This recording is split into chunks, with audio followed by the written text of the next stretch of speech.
جو بحث ہو رہی ہے، میں یہ سمجھتا ہوں کہ جیسے یا ساتھیوں نے کہا کہ آج آپ ڈائلاگ کی طرف چلے گئے، کبھی قطر میں اور کبھی استنبول میں، تو عمران خان کیا کہہ رہے تھے؟ وہ بھی تو یہ کہہ رہے تھے کہ خون ریزی نہ ہو اور امن قائم کرنے کے لیے، دہشت گردی کے خاتمے کے لیے مذاکرات کی ٹیبل پہ جایا جائے، لیکن اس وقت عمران خان کو طالبان خان کہا گیا، اور آج خود یہ طالبان خان بن کے اس کی میز پہ بیٹھ گئے ہیں۔ میں یہ سمجھتا ہوں جناب اسپیکر، یہ جو اتنی لمبی چوڑی سرحد ہے، اس پار سے جب دہشت گردی ہوتی ہے تو اس میں افغان طالبان 100% ملوث ہے۔ ہماری سائٹ پہ کوئی طالبان نہیں جو ہمارے ملک کے شہری ہیں، انہی میں سے آ کے ادھر چھپے ہوئے ہیں مختلف جگہوں پہ، اور جو افغانستان کی گورنمنٹ ہے اس کو یہ باور کرانا چاہیے کہ آپ ان کے اڈوں کو ختم کریں، چونکہ ہم سمجھتے ہیں کہ ڈوین لائن کے دونوں طرف، خواہ افغانستان ہے یا پاکستان ہے، ہمارا ایکس ٹرائبل بیلٹ ہے، تو ہمارے ہی لوگ دونوں طرف شہید ہو رہے ہیں، مر رہے ہیں، دہشت گرد آتے ہیں ہمارے لوگوں کو مار کے چلے جاتے ہیں۔ آتے کہاں سے ہیں؟ وہاں سے آتے ہیں، افغانستان سے آتے ہیں۔ لہٰذا افغانستان، جسے ہم اپنا برادر اسلامی ملک کہتے ہیں، جس کے عوام کی ہم نے 30-40 سال خدمت کی ہے، آج وہاں پہ ہمارے فوجی جوانوں کی وردیوں کو سر عام وہ نیلام کر رہے ہیں اور دکھا رہے ہیں لوگوں کو، حالانکہ ان کی اتنی زیادہ چوکیوں پہ پاکستان نے قبضہ کر لیا۔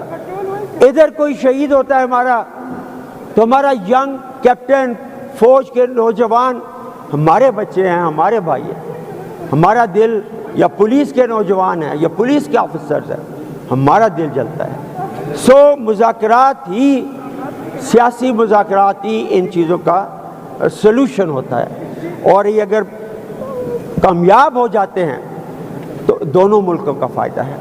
اب بھی بارڈر کے دونوں طرف ہزاروں ٹرک کھڑے ہیں جو ٹریڈ کرتے ہیں دونوں طرف، لوگوں کے لیے بے پناہ مسائل اور مشکلات ہیں۔ اب چاہیے کیا کہ پہلے پوری قوم کو متحد کریں، ہم ایک قوم بن جائیں، ملک کے اندر کے انتشار کو ختم کریں۔ نہ آپ کے مشرقی بارڈر محفوظ ہے، نہ مغربی بارڈر محفوظ ہے، ملک کے اندر بھی آپ کے رسا کشی جاری ہے، اور ہم اس صوبے کے لوگ جو فرنٹ لائن کے اوپر ہیں، ہم تو کبھی بھی دہشت گردی کے حمایت نہیں کر سکتے۔ ہمارے تو کتنے زیادہ لوگ شہید ہوئے، ہمارے ادارے، اسکول، اسپتالیں تباہ ہوئی، اور آج اس صوبے کو آپ بدامنی کی طرف لے جا رہے ہیں۔ ایک جیسے ڈاکٹر صاحب نے کہا کہ قبائلی، ہمارا بھائی برخوردار وزیر اعلیٰ بنا، چونکہ قبائلیوں میں بہت تشویش ہے، اس آپریشن کے بارے میں بھی تشویش ہے، اور کبھی بھی انہیں مین سٹریم پالیٹکس میں اتنا ایکٹیو رول نہیں دیا گیا۔ ان کے فنڈز آتے تھے مرکز سے تو گورنر کھا جایا کرتا تھا۔ ان میں احساس محرومی ختم کرنے کے لیے خان صاحب نے سہیل افریدی جیسے ایک منجے ہوئے ایجوکیٹڈ کارکن کا چناؤ کیا۔ آپ نے اس کے خلاف آ کے یہاں پہ پریس کانفرنس کر دی۔ کل تک وہ تھا وزیر تھا صوبائی، وہ دہشت گرد نہیں تھا۔ آج جیسی وزیر اعلیٰ بنا، آپ نے اس میں سے کیڑے نکالنے شروع کر دیے کہ یہ ان سے ملا ہوا ہے، یہ ان سے ملا ہوا ہے۔ ہم ایک اکائی ہیں فیڈریشن کی، خیبر پختونخوا۔ اکائی کے لوگوں کے ساتھ کیا ایسے سلوک کیا جاتا ہے؟ ایک فیڈریشن یہ سلوک کرتی ہے؟ آج ہمارے صوبے میں تمام معاملات ٹھپ ہیں، وجہ کہ ہمارے لیڈر کے ساتھ ہمارے سی ایم کی ملاقات نہیں کرنے دی جاتی۔ اب سی ایم خود تو نہیں بن گیا، یا ہم خود تو ایم پی اے نہیں بن گئے، یہ سارے عمران خان ہیں، یہ عمران خان کی وجہ سے بنے ہیں، اور افریدی صاحب عمران خان کی وجہ سے چیف منسٹر بنے ہیں، اب کیا اپنے لیڈر سے رہنمائی حاصل نہ کرے؟ کوئی بھی پارٹی کے ساتھ اگر ایسا موقع آئے تو اس کو لیڈر سے ملنے کی اجازت ہونی چاہیے۔ یہ کون سا قانون ہے کہ ایک جیل میں بند لیڈر کے ملاقات کے لیے آپ عدالتوں کے دروازے کھٹکھٹائیں؟ ہوم منسٹری کو فیڈرل میں لکھ دیا گیا تھا، پنجاب حکومت کو، تو ملاقات جس دن سہیل افریدی صاحب گئے، ہم سارے ساتھ تھے، ملاقات کروانی چاہیے تھی، نہیں کروائی گئی۔ کل کروا دیتے، آج کروا دیتے، صبح کروا دیتے۔ اگر کورٹ آرڈر کرتی ہے جمعرات کو تو پھر بھی آپ کروائیں گے، تو آپ حکومت کے لوگ خود کیوں نہیں ملاقات کروا دیتے تاکہ صوبے کا نظام و انصرام جو ہے چل سکے؟ اور یہ صوبے کے عوام کا فائدہ ہے۔ آپ صوبے کے عوام کے ساتھ آپ کی کیا دشمنی ہے کہ صوبے کی منتخب حکومت، منتخب وزیر اعلیٰ کے ساتھ آپ یہ ناروا سلوک کر رہے ہیں اور پھر توقع یہ رکھتے ہیں کہ اس صوبے میں امن آئے گا؟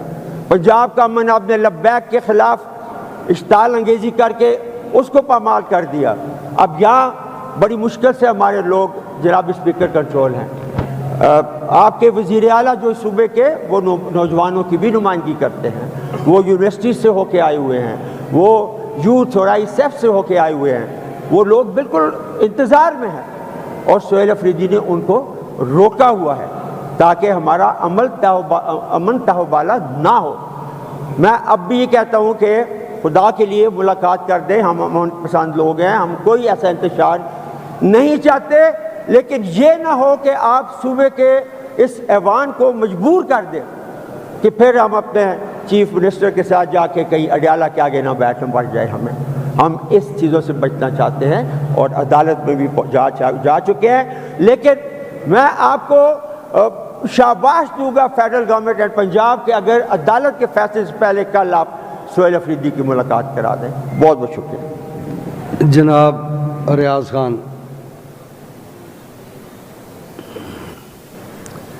ریاض خان کا مائک آن کریں۔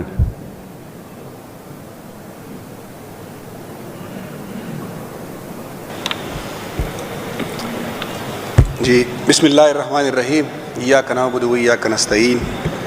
شکریہ جناب اسپیکر، ایک انتہائی اہم ایشو پہ ڈسکشن ہو رہی ہے، مجھ سے پہلے بھائیوں نے بات کی ہے۔